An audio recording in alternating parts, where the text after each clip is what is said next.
You're welcome to My Father Taught Me series, Interludes, series 8,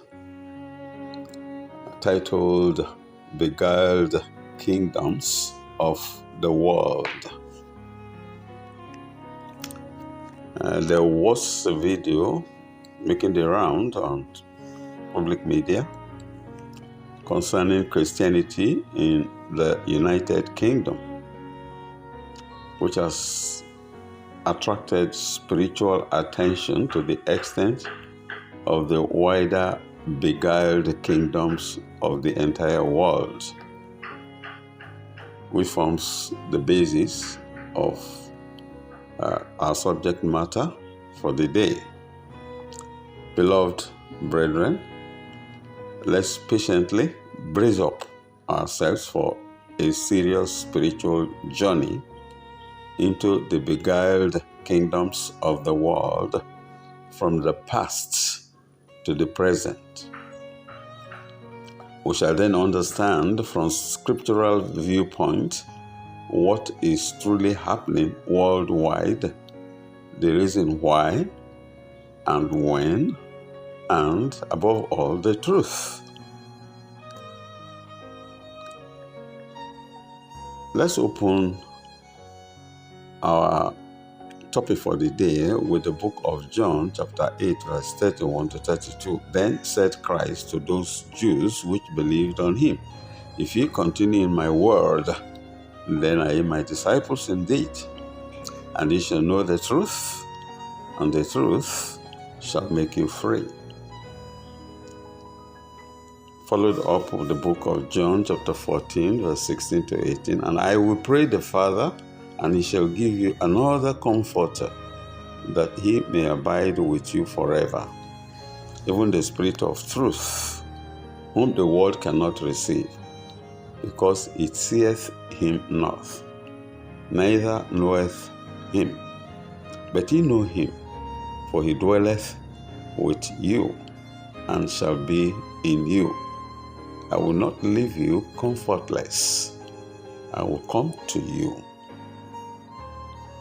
O beloved brethren, these are the opening consoling words of Christ as you read these submissions from the prompting of the Spirit.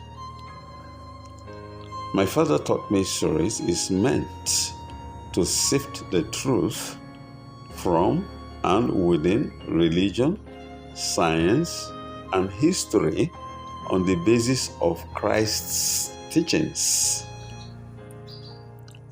So let's get started with the beguiled kingdoms of the world. So let's make reference to the book of Daniel, chapter 4, verse 17.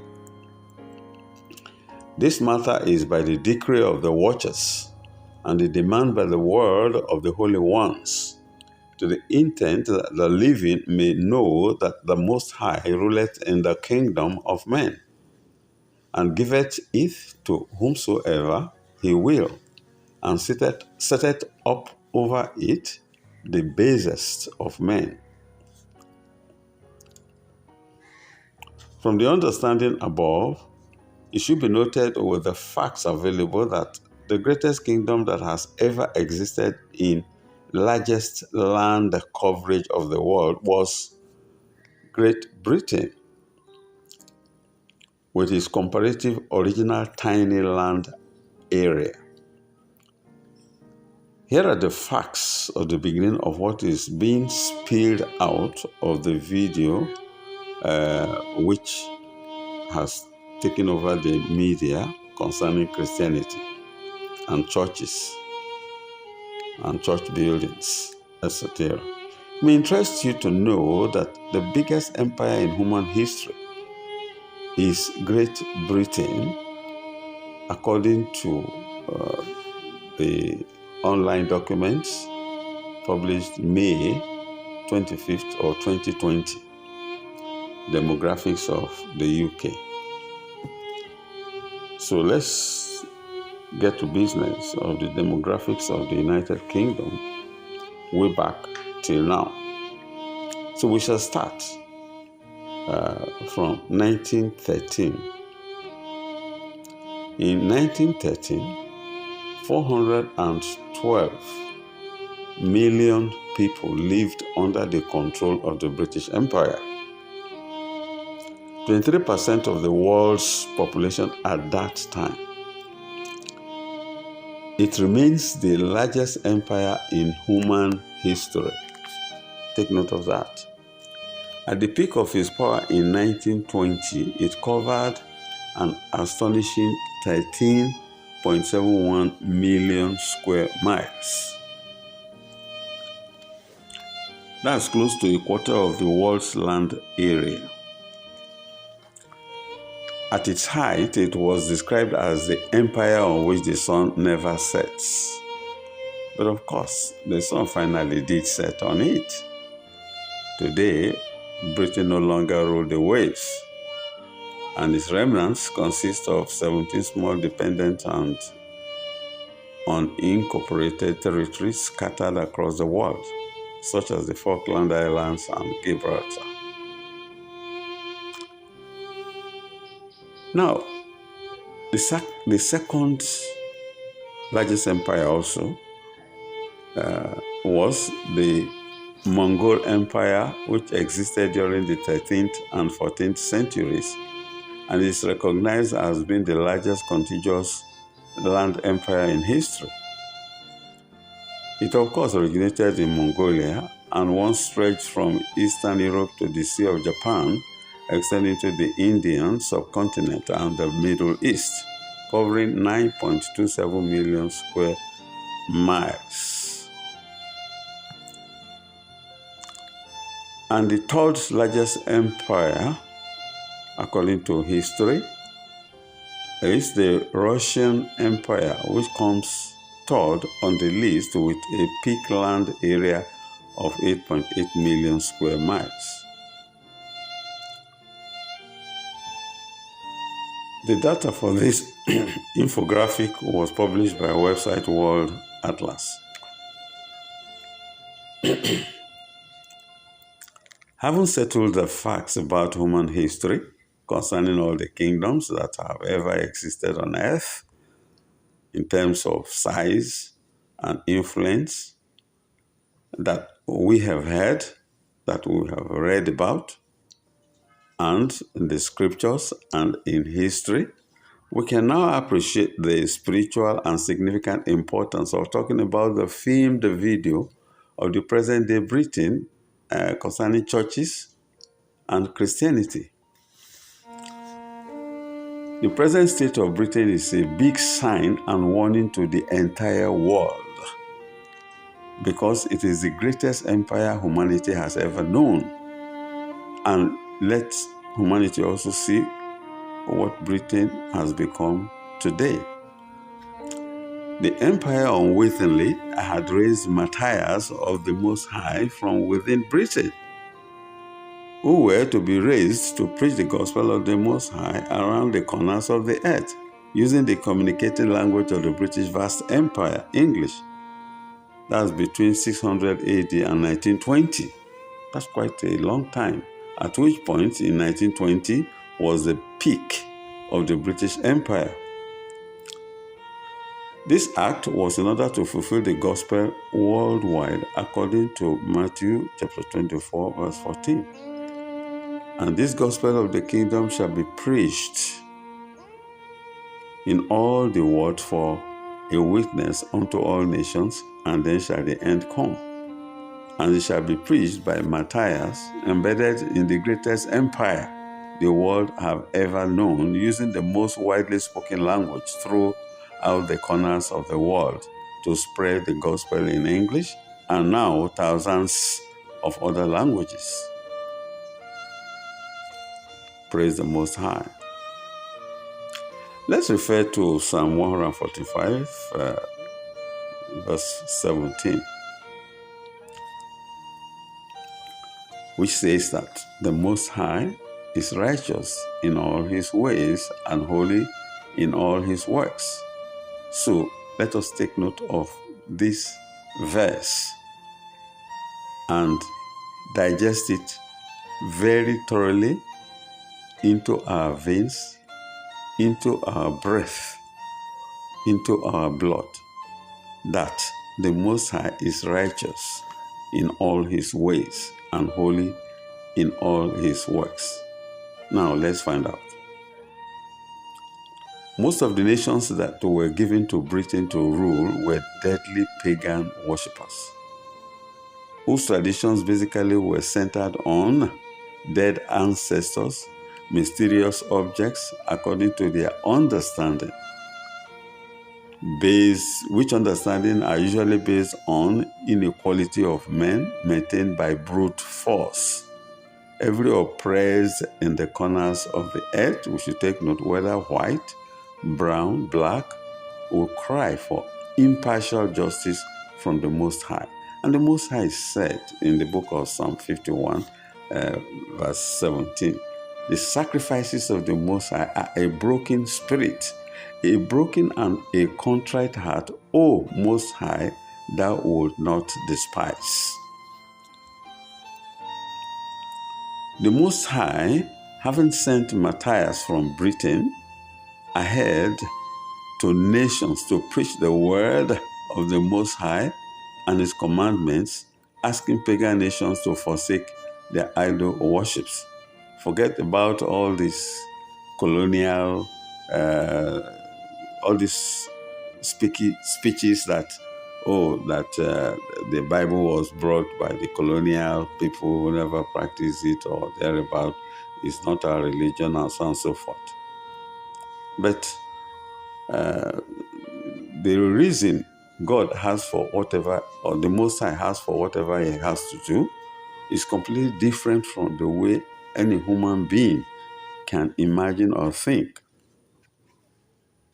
Therefore, in order that pagan nations to forsake their idol worships, the conquered nations were also shown that their pagan gods could not save them from conquest by tiny Britain. Britain that was occupying a very tiny island. For the glory of the Most High was partly why such power of conquest was given to Britain. But Britain, by her unfair pillage actions in conquest of about a quarter of the world and self-adoration, she failed to give glory to the Most High. Remember that every side of the divide must account for their deeds, as both sides belong to the Most High, who justly upholds the honor of his commandments above every creation on earth. The commandments with which the Most High rules and judges in the affairs of men. Men whose actions broke the commandments of the Most High, starting from Adam in the Garden of Eden to Britain, the greatest empire that ever was, including Egypt. Let us not forget some of the major fulcrums with which the Most High spread the gospel to the corners of the earth, which gospel was spoken about by Christ in the book of Matthew chapter 24, verse 14. And he says, and this gospel of the kingdom shall be preached in all the world for a witness unto all nations, and then shall the end come. In the late 6th century, a man was sent from Rome to England to bring Christianity to the Anglo-Saxons. He would ultimately become the first Archbishop of Canterbury, establish one of medieval England's most important abbeys, and kickstart the country's conversion to Christianity.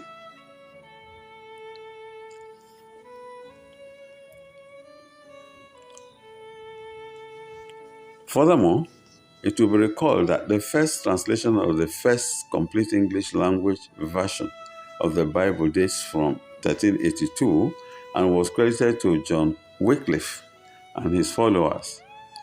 John Wycliffe was an Oxford professor who believed that the teachings of the Bible were more important than the earthly clergy and the Pope.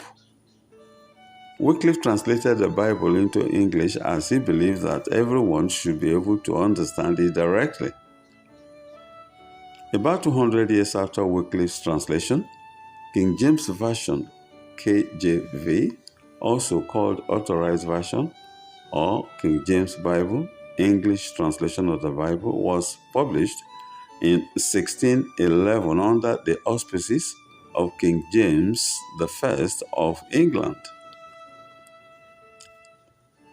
Now let's talk about the enlightenment of a nation.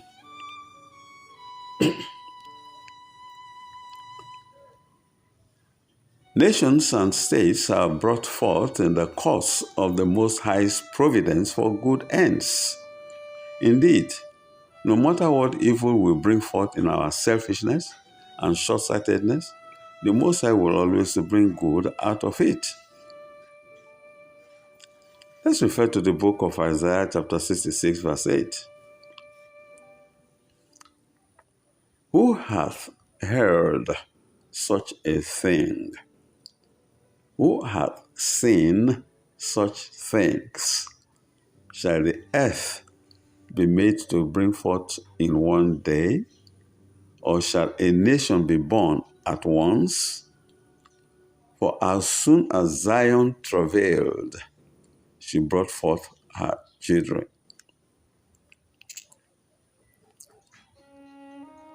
Despite the fact that Britain ruled about 450 million people at the peak of its power compared with today, the gospel of the kingdom of our Christ without brute force has been preached to about 2.5 billion population in all the world for a witness unto all nations.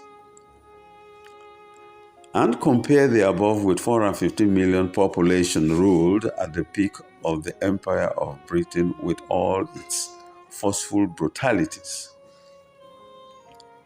And today, the empire population has shrunk. Who shrunk it?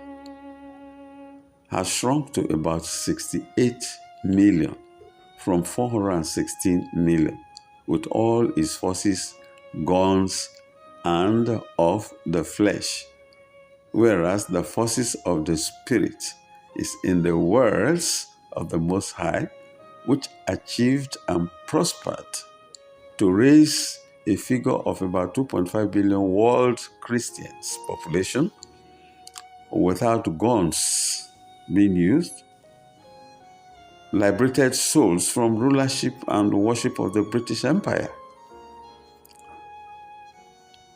which empire represents at best 18% of Christian figures by persuasions of the truth today. This shows the power of truth over deceit.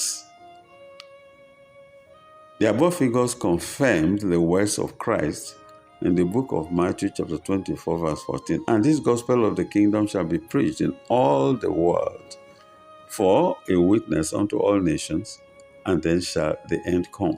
He said it shall be preached, not shall be forced in all the world, but shall be preached. Everybody has a choice to choose whether he decides or whether he goes.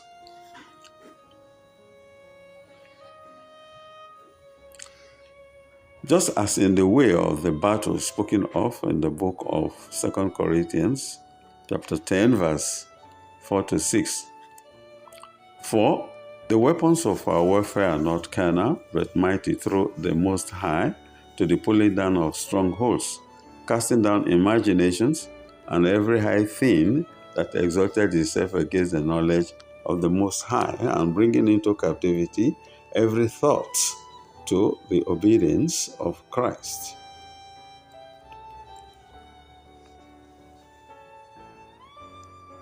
Converted 2.5 billion souls just by the words of the Most High, by preaching, not by brute force, as with empires.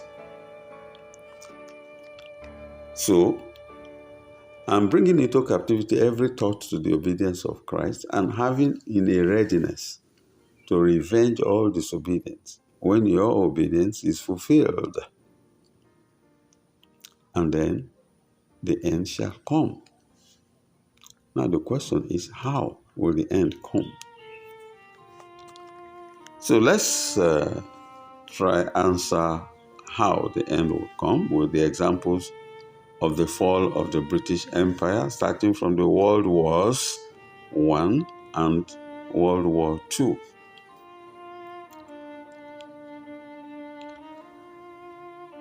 It will be observed that everything Britain looted from all its colonies were all turned into ashes by the effect of World War I and World War II. So that brings us to the book of Galatians chapter 6, verse 7 to 8. Be not deceived, the Most High is not mocked. For whatsoever a man soweth, that shall he also reap. For he that soweth to his flesh shall of the flesh reap corruption. But he that soweth to the Spirit shall of the Spirit reap life everlasting. To the extent that the US, the United States, Britain had once ruled, had to loan Britain the sum of 4.33 billion US dollars during the Britain's war in 1945. While Canada, that Britain once ruled, had to loan Britain the sum of 607 million pounds. That's about 1.19 billion US dollars in 1946 at a rate of 2% annual interest. Upon the final payments, the UK will have paid back a total of 7.5 billion US dollars to the United States and 1 billion pounds or 2 billion US dollars to Canada. That was the predictable scriptural prophecy to the largest empire in human history, who has been abased and forced to cede global power to one of its former colonies, the United States of America. What is now called the United States was a British colony from the Jamestown settlement in 1608 until the signing of the Declaration of Independence in July of 1776.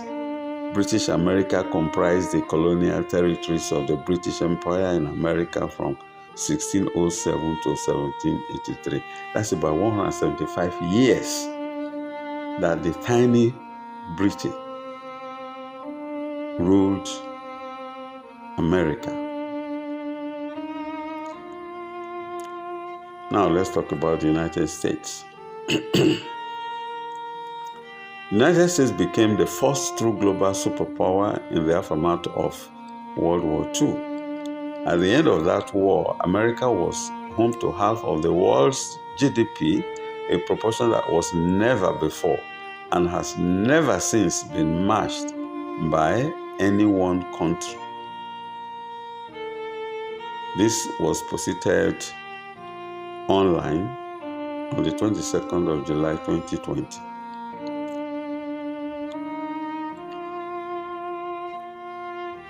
Furthermore,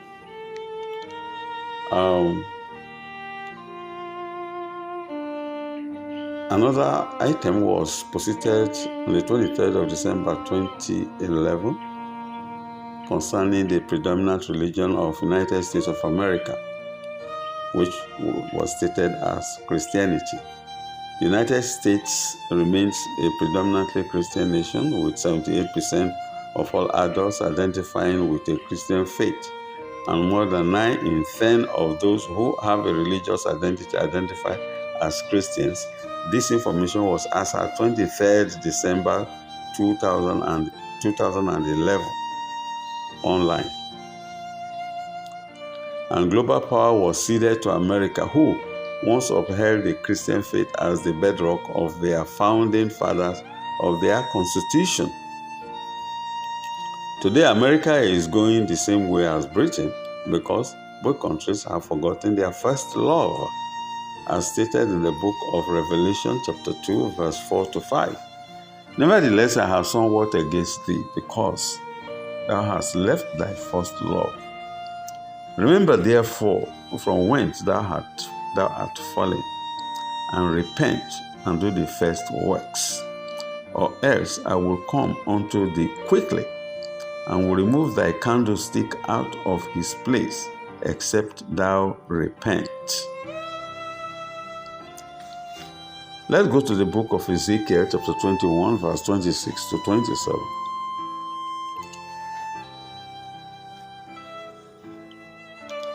Thus saith the Most High, remove the diadem and take off the crown. This shall not be the same. Exalt him that is low, and abase him that is high. I will overturn it, and it shall be no more until he come whose right it is, and I will give it him.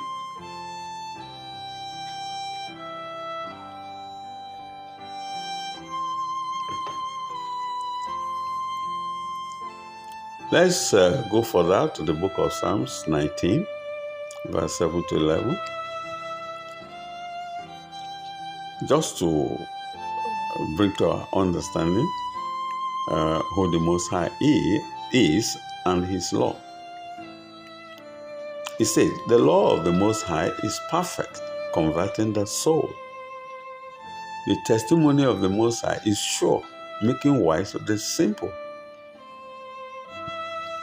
The statutes of the Most High are right, rejoicing the heart. The commandment of the Most High is pure, enlightening the eyes.